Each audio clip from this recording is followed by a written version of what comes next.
Coming up on today's Airborne, AOPA names Mark Baker as its new president and CEO. The UPS crew were warned they were too low, but too late. And Beechcraft celebrates the inaugural flight of the first production AT-6.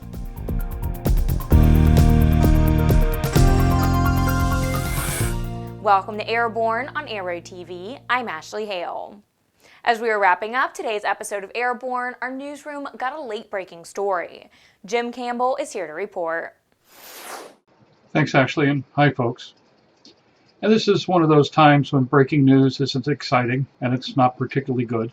And one of aviation's most pivotal characters, one of the most amazing flyers, a legendary figure in no uncertain terms, Paul Poberezny, passed away this morning at the age of 91.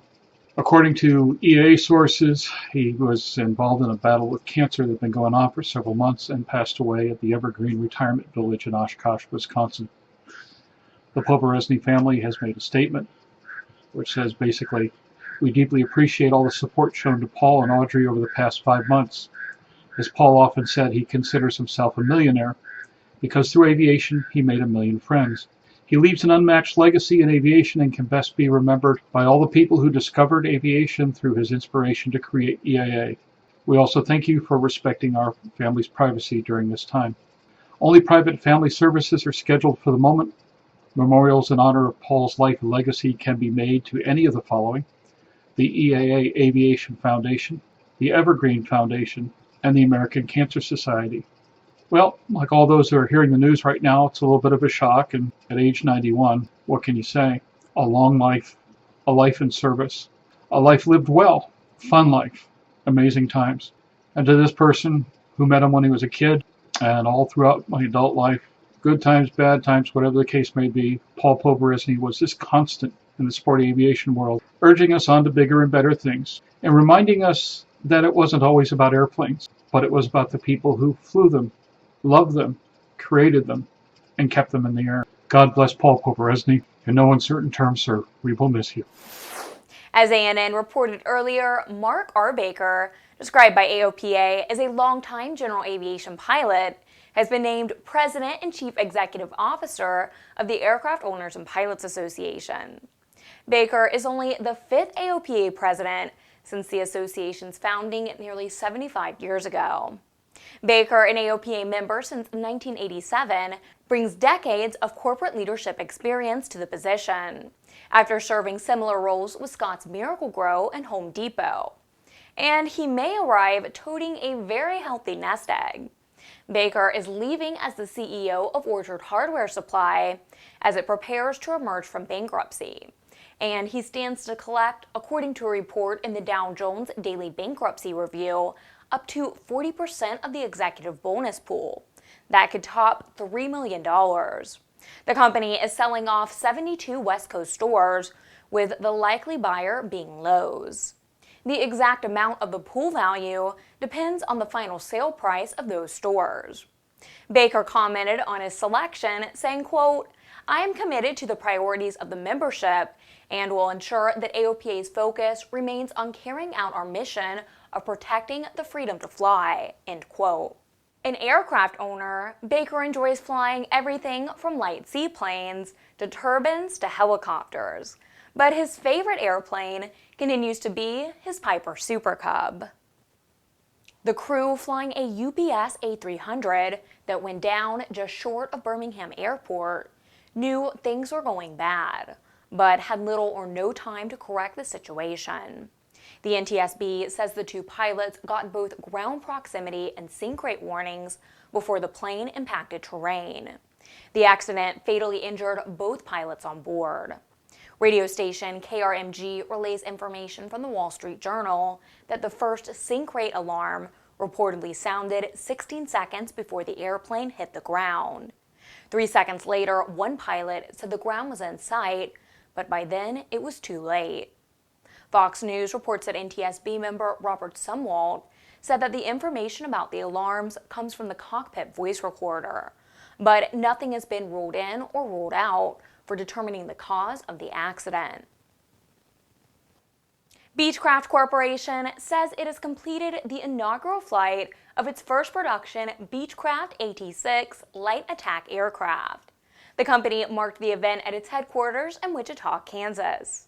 With more than 1,600 hours already logged in AT-6 test aircraft, Beechcraft is offering the AT-6 to U.S. partner nations in need of light attack air support, quote, for the most demanding scenarios.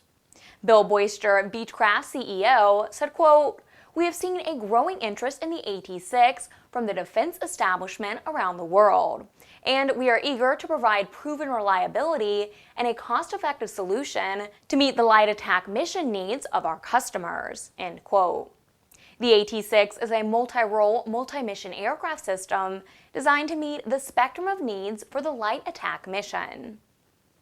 Bombardier has confirmed that its first CSeries aircraft has commenced a series of low-speed taxi runs, having recently completed thrust reversal runs and stationary high-powered engine runs. FTV-1 also completed the Aircraft in the Loop, or ACIL, testing the previous week, in which FTV-1 was flown on the ground in a simulated flight environment. Noted during recent throttle engine tests was the test team's reported excitement at how quiet the engines were. FTV-1 is slated to enter the paint shop soon as it readies to take to the skies for the first time in the coming weeks. Ryanair has fired one of its most senior pilots after he questioned the airline's safety procedures in an interview on British television. In a statement, Ryanair said 59-year-old John Goss had been fired following what they described as defamatory contributions to a documentary broadcast on Britain's BBC 4. According to the New York Times, several pilots spoke anonymously in the program, but Goss chose to go public and said the airline pressured its pilots to limit reserve fuel carried on its airplanes to reduce operating costs. Goss reportedly, once a flight safety officer for the airline, said Ryanair had criticized him in an official letter for carrying too much fuel. The airline said it was pursuing legal action against Goss as well as BBC 4. You're watching Airborne, more in a moment. Since its inception, Redbird Flight Simulations has been dedicated to developing new training technologies and processes in an ongoing effort to make aviation safer, more affordable, and more accessible. Consider Redbird's flagship flight training device, the FMX, a superior quality, full-motion, feature-rich advanced aviation training device priced with real-world flight training organizations in mind. With standard features that are anything but standard, such as wraparound visuals, a fully enclosed cockpit, quick change configurations, scenario-based training compatibility, and of course, an electric motion platform, the FMX serves up a level of realism that is simply unavailable in other training devices on the market. For more information on Redbird flight simulations, the Redbird FMX, and Redbird's entire line of flight training devices, visit www.redbirdflightsimulations.com.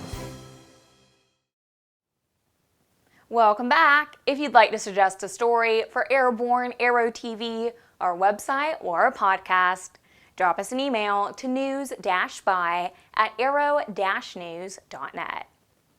At many airports, it is common for ATC to utilize an active or inactive runway as a taxiway due to airport geometry, construction, congestion, or taxiway restrictions. Consequently, the FAA has issued a safety alert for operators to provide information on reducing the risk of runway incursions when taxiing on intersecting or active runways. The FAA strongly urges directors of operations, directors of safety, directors of training, directors of maintenance, as well as chief pilots to collaborate on minimizing distractions when on any runway, to promote awareness of the potential lack of visual safeguards when using runways as taxiways, to distribute runway incursion prevention information, and to ensure all training events include realistic runway incursion prevention. Florida seaplane operator Mark Futch was recently fined $400 for picking up a passenger and departing from the Intercoastal Waterway near the town of Palm Beach, Florida. It was a procedure he's done many times before in his 20 years of operating his seaplane business.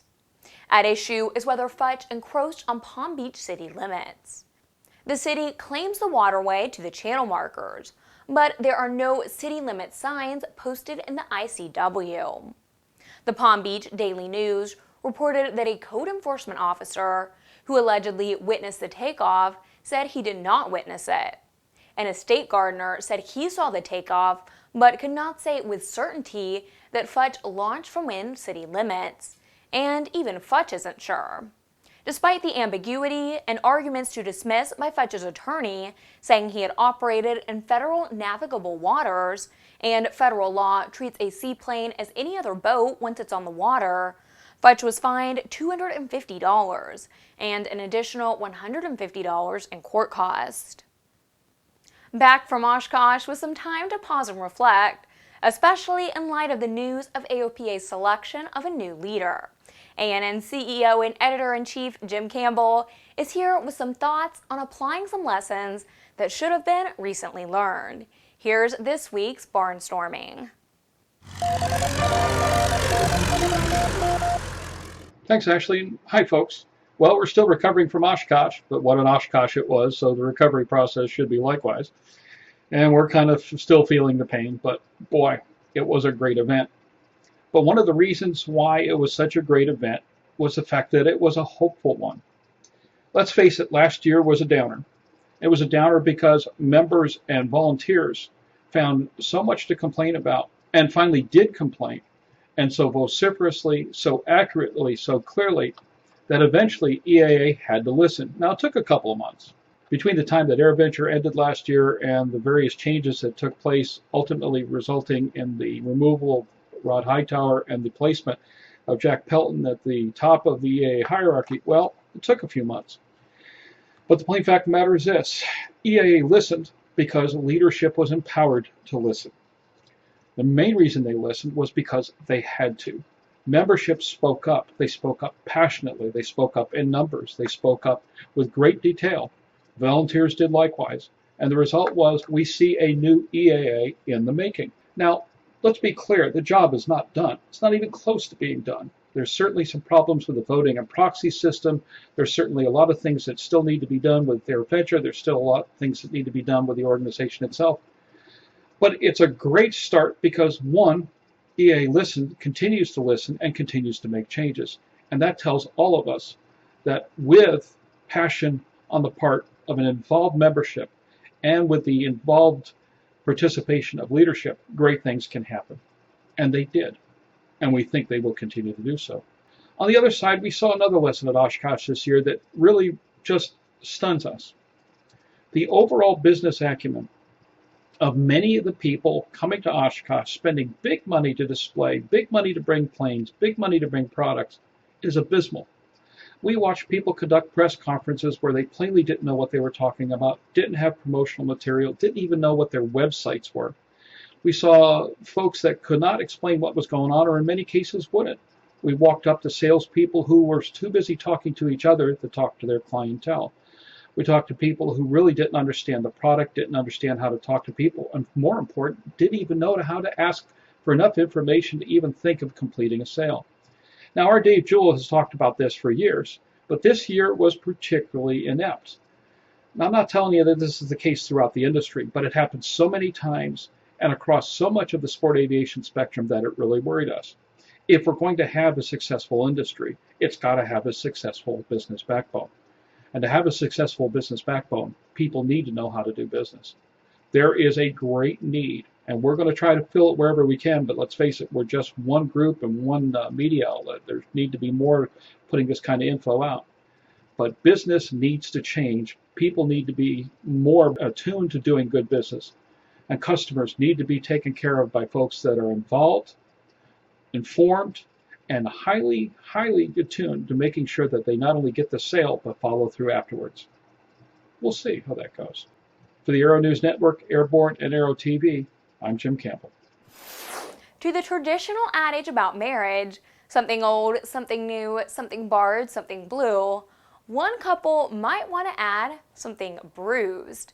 A quadcopter being flown by a photographer to get aerial video of a bride and groom during a pre-wedding photo shoot got away from the operator and conked the groom on the head, as this video proves. The couple proved to be good sports about the incident. The photographer kept his job as their wedding photographer, and the groom asked the photographer to post the video on YouTube. Fortunately, the incident happened a couple of days before the wedding, so the groom had time to heal before the ceremony. Well, that's our program. Remember, you can get comprehensive, real-time, 24/7 coverage of the latest aviation and aerospace stories anytime at aero-news.net. And please join us again next Tuesday for a new edition of Airborne. I'm Ashley Hale. Thanks for watching.